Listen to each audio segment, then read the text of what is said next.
Bahas One Piece chapter 1075, Gorosei sudah di Egghead. Anjir lah, setelah ketenangan di Egghead, kita langsung dikasih rame-rame lagi di sini. Emang bener-bener Oda kayaknya benci kedamaian nih orang. Chapter ini sebenarnya nggak terlalu panjang ya, tapi ada detail-detail yang bisa kita jadikan teori. Dari cover story-nya aja udah bikin merinding guys, dimana ada Vegapunk saat masih muda melakukan pertemuan dengan para Gorosei. Yang mana ini hal yang wajar ya, karena memang Vegapunk kan bekerja untuk pemerintah dunia. Cover story ini berjudul Pertemuan dengan Gorosei karena kejeniusan ilmiahnya.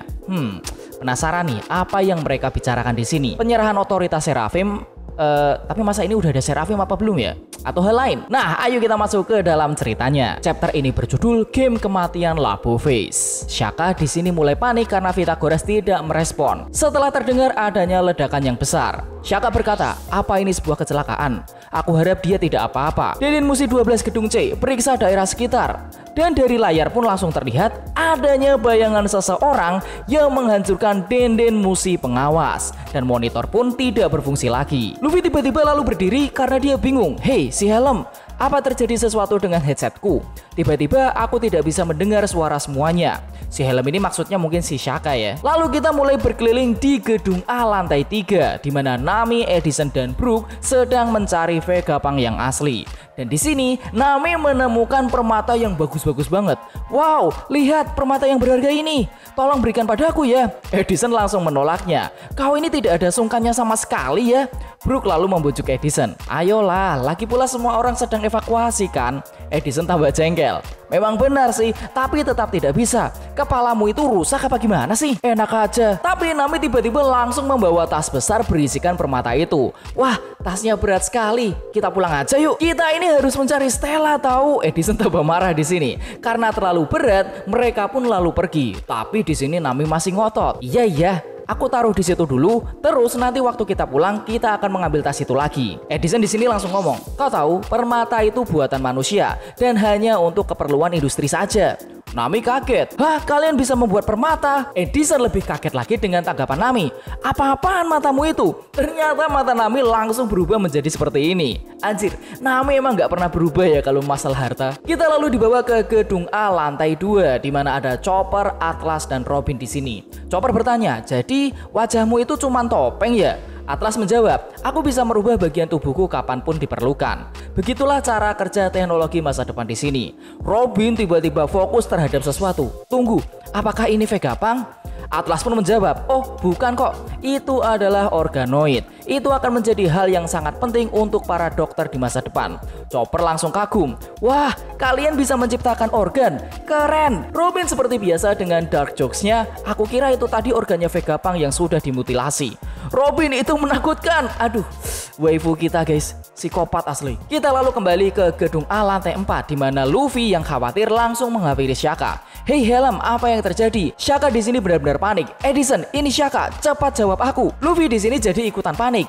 Aku bisa mendengar suara mereka tadi, tapi sekarang tidak bisa lagi. Aku bersumpah tidak merusakkan headset ini. Waduh, dia masih takut untuk dimintai ganti rugi ya. Shaka hanya menjawab, bukan karena itu. Coba lihat ini. Semua kamera pengawas mati satu persatu. Itu berarti ada orang lain di dalam laboratorium ini. Luffy yang tadinya bingung langsung kaget. Apa? Terus di gedung B lantai 2 ada Sanji, Stussy, dan Jinbe. Dimana Sanji ini benar-benar masih kasmaran banget dengan Stussy ya. Akhirnya aku bisa berlayar dengan Stussy sama. Kau ada di pestanya Big Mom kan? Anggap aja aku sebagai anjing peliharaanmu. Sanji, what the fuck? Stussy malah menjawab, hey, di sini kita sedang mencari Stella loh.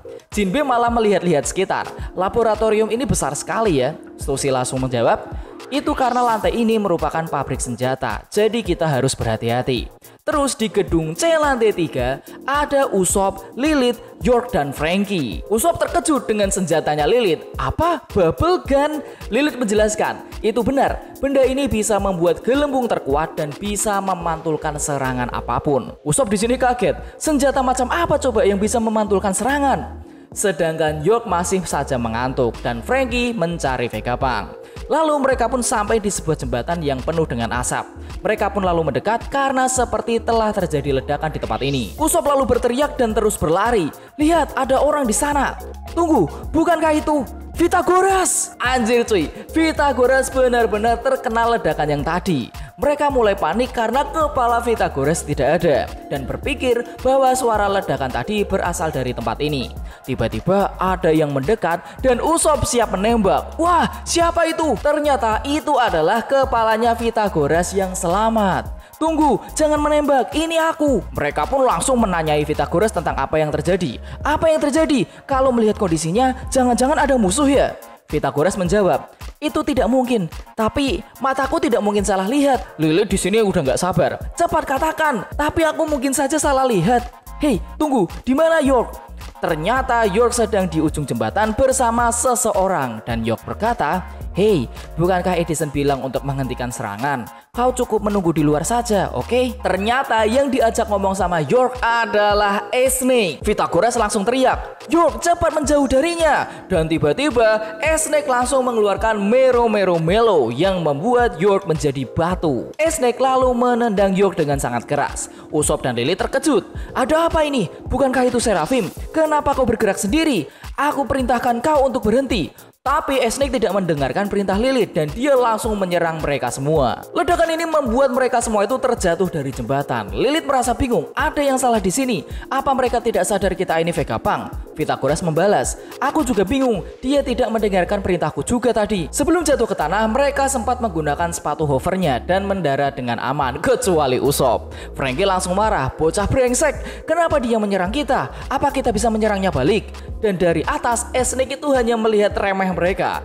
Lilith berusaha menghubungi Shaka, tapi sayang sekali di sini tidak ada sinyal. Dan di luar dugaan dia langsung putus asa. Sebenarnya ada apa ini? Tidak mungkin kita bisa mengalahkannya. Kami sudah menciptakan mereka sebagai makhluk terkuat. Kita langsung dibawa ke gedung A di dalam ruang kendali, di mana Zoro langsung memanggil Luffy. "Luffy, cepat bantu aku!" Luffy dan Shaka langsung mendatangi Zoro. "Ada apa Zoro?" "Hah? Kalian?" Ternyata dua Seraphim sudah datang di sini. Shaka langsung memberikan perintah, "S-Hawk, S-Bear, hentikan! Siapa yang memberikan kalian perintah?" Zoro berkata, "Bagus, apa mereka sudah berhenti? Mereka tadi langsung mengincar CP0. Jika kita membiarkan mereka mati saat diborgol begini, aku akan merasa tidak enak pada mereka." Tapi tiba-tiba para Seraphim ini langsung menyerang lagi dan membuat kekacauan yang sangat besar. Luffy dan Zoro berhasil menyelamatkan Shaka, Kaku, dan Rob Lucy. Shaka lalu sadar, jika perintahku tidak mereka patuhi, itu berarti yang memberikan perintah adalah salah satu Vegapunk. Kalau begitu, dengan semua komunikasi yang terputus dan kita terjebak di dalam sini, itu berarti ada yang berniat membunuh kita semua. Dan tiba-tiba Rob Lucy dan Kaku langsung tersadar. Lucy berkata, "Membunuh kita semua?" Dan Kaku lalu bilang, "Para Seraphim ini benar-benar merepotkan ya. Hei topi jerami, Roronoa, ayo kita lupakan masa lalu kita sejenak." Lucy langsung menyarankan, "Bagaimana kalau kita bekerja sama? Jika kau melepaskan borgol ini, aku yakin bisa membantu kalian." Dan ini adalah panel terbaik dari chapter ini. Luffy dan Zoro langsung berwajah aneh yang seolah-olah mereka nggak mau banget untuk kerjasama dengan Luffy dan Kaku. Lucy berkata, "Kenapa wajah mereka terlihat jijik begitu?" Dan chapter ini selesai. Anjir guys, chapter ini sumpah mantep banget. Apalagi panel terakhir ini ya, waduh kocak banget. Mirip dengan Robin, Usopp, Law, dan Kid saat mereka ada di Wano. Ayo kita bahas pelan-pelan. Pertama, pada cover story chapter ini kita melihat Vegapunk bersama para Gorosei yang sedang mengadakan sebuah pertemuan, entah sedang membahas apa. Tapi di sini entah kenapa ya, aku merasakan aura Vegapunk itu malah seperti bagian atau sekutu dari Gorosei. Kenapa ya? Meskipun sebenarnya aku harap tidak ya. Karena waduh gila sih kalau ternyata sebenarnya Vegapunk itu adalah musuh sejak awal. Makanya dia tidak mau bergabung dengan pasukan revolusionernya Dragon karena Vegapunk sebenarnya udah gabung di sini. Ya meskipun pada saat itu Vegapunk lesnya, Dragon dan pasukan revolusioner itu tidak punya uang untuk mendanai penelitiannya Vegapunk. Terus di sini Shaka berkata, jika perintahnya saja tidak dipatuhi Seraphim, kemungkinan yang memberi perintah berada di tingkatan yang sama, yaitu Vegapunk yang lain. Atau mungkin saja Vegapunk yang asli, atau jangan-jangan Gorosei. Semoga aja enggak ya, soalnya masih ada misteri tentang Kuma yang diketahui oleh Vegapunk. Kedua, berhubungan dengan poin pertama tadi, Gorosei ini sudah sampai ke Egghead apa enggak ya? Karena mungkin saja ada pengkhianat di antara para satelit Vegapunk. Di chapter ini, Shaka mengira yang memberikan perintah kepada Seraphim kan mungkin aja sesama Vegapunk, makanya perintahnya tidak berfungsi. Dan tentu pelakunya bisa siapa saja atau bahkan Stella sendiri. Tapi bagaimana jika pelakunya bukanlah Vegapunk, tapi pelakunya adalah orang yang memiliki otoritas perintah Seraphim yang berada di atasnya Vegapunk, yaitu adalah Gorosei. Mengingat Sensei Garcia Satan sedang menuju Egghead bersama Kizaru, bagaimana jika dia sudah masuk ke dalam Labu Face? Dan bayangan yang dilihat oleh Shaka adalah Garcia. Ada yang berteori bahwa bisa saja bayangan ini adalah Eshak, tapi menariknya tangan Eshak itu memiliki selaput dan tangan dari bayangan ini tidak ada selaputnya. Tapi yang nggak tahu juga kan, bisa saja ini Esper atau Seraphim yang lain. Jangan-jangan nanti ada yang komentar, "Bang, bagaimana kalau Karibu?" Waduh, wah mantap juga sih. Ketiga, Luffy kerjasama. Anjir men, ending dari chapter ini bener-bener epic banget, dimana Ashok dan Esper menyerang Luffy dan Zoro. Dan menariknya, Zoro berkata bahwa para Seraphim ini mengincar CP0, bukan hanya bajak laut topi jerami. Apakah mungkin jangan-jangan ada yang memberi perintah khusus untuk menyerang CP0? Yang mana hal ini membuatku berpikir bahwa salah satu Gorosei, yaitu Sensei Garcia Satan, telah masuk ke Labu Face, memerintahkan Seraphim dan ingin membunuh semua saksi yang ada di Egghead, termasuk CP0. Makanya Seraphim ini menyerang CP0 dulu. Wah, itu gokil sih. Terus bagaimana jika Lucy dan Kaku nantinya setelah selamat dari insiden ini, mereka lalu keluar dari CP0 dan kabur bersama Luffy bersama Vegapunk yang lain dengan Saniku. Anjir, itu gokil banget. Nah, itu adalah pembahasan chapter 1075 dariku. Seperti biasa guys, komentar, tanggapan, teori silahkan drop di bawah.